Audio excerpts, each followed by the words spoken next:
Kryeministri Edi Rama mori pjesë në prezantimin e portalit kombëtar të punësimit dhe aftësive, një platformë që lehtëson qasjen e të rinjve dhe profesionistëve tek vendet e lira në administratën publike. Ai nënvizoi rëndësinë e një administrate profesionale dhe integriteti, e cila sipas Ramës ka kontribuar në mënyrë pozitive edhe në procesin e negociatave me Bashkimin Evropian. Rama tha gjithashtu se administrata e fortë ndikon në zhvillimin ekonomik, përmirëson klimën e biznesit si dhe mbështet kompanitë e huaja që operojnë në vend. Ndryshe nga çfarë dhe unë vete kam parafituar administratën tonë publike përpara se sa ne të ndërmerrim procesin e negociatave, administrata publike ka provuar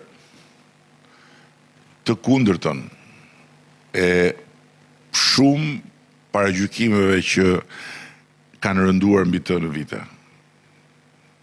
Në ç'kuptim?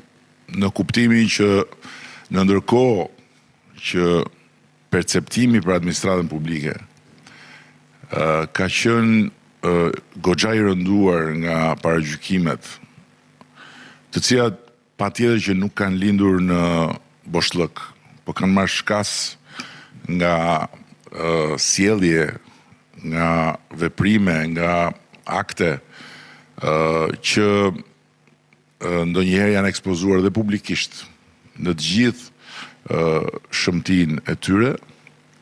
Sidoqoftë administrata ka përballuar një sfidë, një test, një provim të jashtëzakonshëm, duke përfaqësuar Shqipërinë me dinjitet maksimal në të gjithë procesin e drejtueshëm të negociatave. Ai u ndal edhe te procesi i negociatave, duke theksuar se ato nuk janë bllokuar. Flitet e përflitet lart e poshtë për arsye të mosarsyes se negociatat janë bllokuar, janë ndaluar, janë penguar. Kjo është totalisht e pavërtet. Kush i thot këto nuk e ka fare iden se për çfarë flet.